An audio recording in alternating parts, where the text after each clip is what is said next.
Today, I'm going to be talking about one of the most misunderstood mechanics in Pokemon Go PvP, which is surprisingly also one of its most consistent.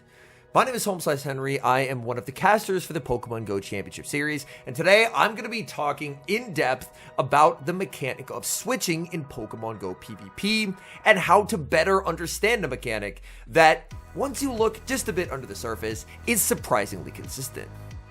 Today's video does have a few goals, the first of which is to clear up misunderstandings about how switches work in Pokemon Go PvP. And to do so, I'm going to be explaining how turns work and how the turn-based system in PvP relates to switching. I'll also be offering a defense of switching as a highly consistent mechanic that interacts with an inconsistent mechanic, and that is damage registration. And finally, I'll be giving a massive shout out to Tho Technical, as his original research into Pokemon Go PvP and how switching works is how I understand how switching works today. So big shout out to him, as without him, this video would not be possible. So without further ado, let's hop into it. And to understand switching at first, we need to talk about how Pokemon Go PvP works.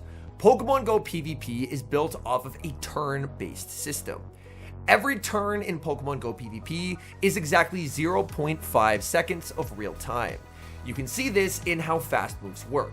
We have one turn fast moves like Psywave, shown here on screen, which is one fast move every 0.5 seconds, all the way up to 5 turn fast moves, which are Incinerate, and you get one Incinerate every 2.5 seconds.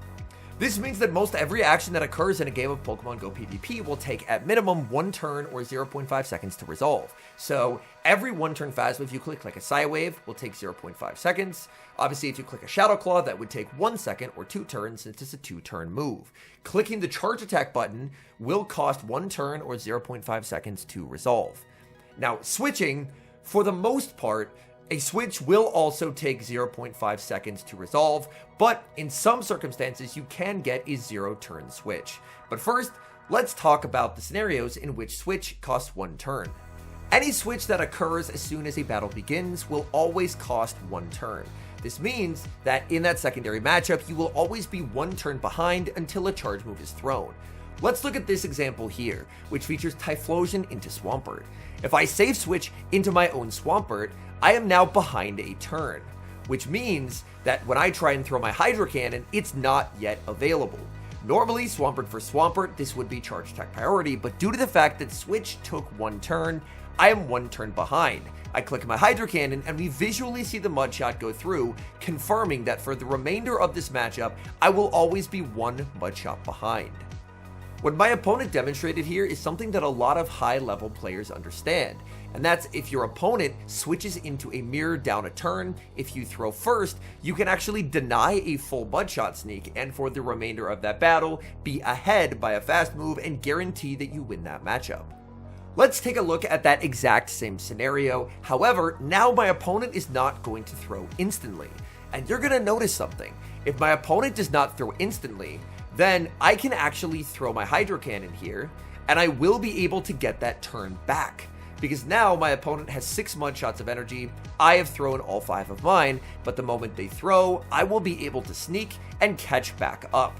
So as my opponent is going to fire off their energy here, we are now on even energy. Because my opponent didn't throw first, I was able to negate the effect of that 1-turn switch in, and now on this next Hydro Cannon, it's Charge Attack priority. The move is available to both of us, I have the higher attack Swampert, so I can go first and just knock them out. So as the opponent in this situation, if they want to stay in that matchup, it's very important that they throw first to deny my ability to catch back up in terms of energy and negate the negative effects of the 1-turn switch. Now, why is it that mid-battle some switches take 0 turns and some take 1 turn? Well, in the middle of a battle, the duration of your switch in terms of turns is going to be determined by damage registration. Damage registration refers to, has all of your fast move damage visually landed and applied onto your opponent. If all of your fast move damage has visually registered, then you will have an ability to cue a switch and have it be 0 turn. However, if your fast move damage has not yet resolved, then you will not have a brief chance to queue a 0-turn switch, and instead you will have a 1-turn switch because the game will need, after the charge move, to register the fast move damage before an action can be queued. Now, I know that was a whole lot of yapping, so me personally, I'm a visual learner. I prefer to see things with my own eyes to help me understand, so the good news is I have a bunch of clips lined up thanks to some wonderful Discord members where we can showcase what I just talked about in action so we can see the difference and see consistently when is switch 0-turn versus when is it 1-turn. The best way to show damage registration visually is using an Incinerate user. In this example, Sableye is going to throw after 6 Shadow Claws. You're going to see my third Incinerate does not land here because they throw on turn 2 of my Incinerate. Now here, I'm going to try and switch, but since the damage has not registered, I click the switch button, nothing happens because it has to wait for the damage to register, and then my switch is going to be 1 turn. So you see I'm always 1 turn behind the Sableye now. Now this isn't just the case with Incinerate. Now let's show an example of a Swampert mirror in which I decide to switch out. The thing to watch again in this Swampert mirror is going to be, when I try and switch, have all of my fast moves resolved. So in this example, my opponent throws instantly, and I sneak through a Mud Shot. Now you'll notice that Mud Shot damage has not yet applied to the health bar, which means if I try and switch here, I'm going to click the switch button, it will be unresponsive until that damage registers, and my switch out is going to be 1 turn. This means that when I try and click the Hydro Cannon, I am 1 turn behind. So even though Feraligatr and Swampert have identical pacing, due to that 1-turn switch, my Hydro Cannon was not clicked there. Now, let's take a look at this same Swampert mirror, but if we end up throwing on Charge Attack priority. Now for Charge Attack priority, this is obviously both charge moves thrown at the same time. And if that's the case, then neither Pokemon is sneaking through a fast move. So here, we don't see a fast move go through, and now, if I want to, after both charge attacks are thrown, I can queue up a switch, and my switch out will actually be 0-turn. Now, as their charge move lands, you're going to see for a brief moment, the switch buttons will be available. I can click the switch button, it registers, and I get 0-turn switch out. This means that now, when they throw the Hydro Cannon, it's on Charge Attack priority. I am not behind by a turn because all my fast move damage had already applied, therefore giving me the ability to 0-turn switch out and win CMP. Next, I'm going to be showcasing these 2 examples side by side, and you can see there's actually a visual way to determine if your switch will be 0-turn or 1-turn, and it's to do with the responsiveness of that switch button during their charge attack. I've tried to sync up these 2 clips where the moment of switching is identical. You'll see on the right where the damage has already registered, the button is clicked, and it's instantly responsive. But on the left, I tried to click the button was unresponsive due to the fact that that Mud Shot damage had not yet registered.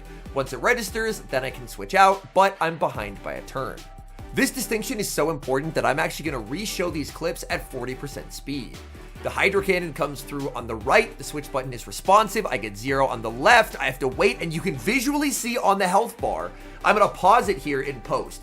You can visually see on that Swampert's health bar the fact that the Mud Shot registers as that switch happens, and that's what causes that switch to be 1 turn. Now, as we go back to our synced battles, the Feraligatr on the right is even turns with the Swampert. The Feraligatr on the left is a turn behind. So when the Hydro Cannon is reached, Feraligatr gets there on the right, forcing a charge attack priority, but on the left, the Snuck Mud Shot had yet to resolve. When it resolves, then the switch happens, but the switch is 1 turn instead of the queued 0-turn, meaning that Feraligatr gets outpaced by a turn instead of pacing identically and winning charge attack priority. Before we move off this Swampert lead example, I need to show you it one more time, but now with a twist. You're going to watch the 0-turn switch scenario play out, but with an operator error causing the switch to be 1 turn. So far, the game starts as it normally would, where the Swamperts throw on 5 and it's charge attack priority. This should allow me as the battler to get a 0-turn switch into Feraligatr. However, If you're indecisive and click the button too late, like in this example, the switch will be 1 turn. So here, I'm gonna spend too much time thinking about the switch. I click it, and you're gonna notice I'm a turn behind. And that's a big problem. I get outpaced. And that was a scenario where a 0-turn switch could and should occur, but due to user error, the switch is 1 turn. Now, there isn't an official term for this. Some people jokingly refer to it as a Briggsy swap, but it's something to watch for in your own gameplay, where even if all damage is resolved, if you take too long to Q the switch, then the window to Q it as a 0-turn action is gone, and it will be treated as if you clicked switch in a non-charge attack portion of the battle, which is always going to be 1 turn. Now that we understand how turns work in Pokemon Go PvP, and we understand the conditions for a 0-turn switch versus a 1-turn switch, why does this matter? Well, this information can provide a competitive advantage, and to demonstrate this, I'm now going to show a clip from the 2024 Latin American International Championships. Now, this is the winners finals, a top 3 between LNDS Harjeff and Basti. And this is game number 4, with Harjeff already up 2-1 in the series. I'm going to be showcasing this entire battle from start to finish to provide context to the play that ends up securing this game. Now, this play demonstrates an incredibly good understanding of game mechanics and how turns and switches work. The leads are set, and it's Gligar staring down Medicham. Opponent safe switches into Umbreon, and that's going to be answered with the counter Medicham. Now, this was before Psychic was nerfed to the point of unusability, so Medicham is not running Dynamic Punch. Therefore, in terms of charge attack damage, it's stuck with non-stab Ice Punch. Ice Punch never going to inflict a lot of damage neutrally, especially onto a bulky Umbreon. So the Ice Punch is going to land, and this Umbreon should be able to survive the next few counters, another Ice Punch, and actually force a shield or win the zeros. And for Harjeff, either would be pretty nice options. We're going to see the Ice Punch come out onto the Umbreon. Umbreon is able to hang on, and Umbreon is just going to undertap the last resort as it does slightly more damage to guarantee the knockout. But Basti is going to give up a shield. Medicham is going to get the full farm down, but now Harjeff gets to send in his own Medicham. He knows that his Medicham is going to be greeted with a Gligar, so health isn't as important here as exiting with energy. Because if he's able to exit with energy, then suddenly Ice Punch, double super effective, very threatening onto the Gligar. Ice Punch is going to land, Basti going to send in the Gligar, Gligar is going to be met with the Ice Punch, and we will see a no shield. This will do some sizable chip damage. In comes Lickitung, and with a Lantern in the back, this is not looking good for Basti suddenly. Basti is going to fire off the Aerial Ace, just looking to get some chip damage. Harjeff is going to save his shield, and in the back is going to be Spark Lantern. Harjeff is up energy and up a shield, but at a health disadvantage. The Medicham in the back is extremely low as well. Lantern is going to give up its final shield, and now Basti is down 2 shields to 0, but still has an incredibly healthy Lantern.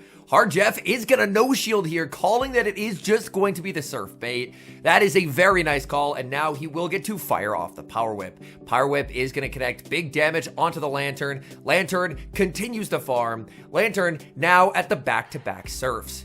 Harjeff still with 2 shields. He's going to use the first shield here, and the second move is on charge attack priority.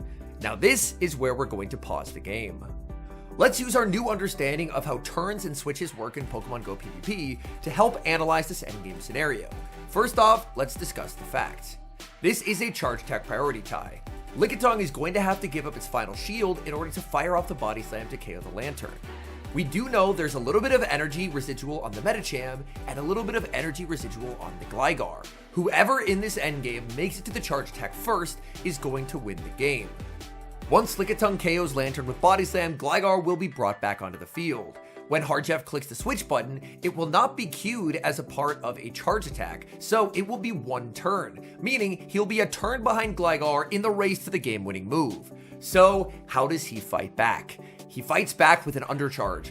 Both fast moves have registered, meaning both trainers get a 0-turn switch, and by perfectly undercharging to not knock out Basti, he ensures he is not a turn behind, knocks out Gligar with Medicham, and advances to the grand finals where he would eventually be crowned the Latin American International Champion for 2024. Thank you everyone so much for watching this video. My name is Homesize Henry, and this is the More Slice Henry channel, my second channel where I focus on educational content and content built around the Pokemon Go Championship Series. So if that sounds up your alley, consider leaving a like on the video and subscribe to the channel if you have not, and I'll see you guys in the next one.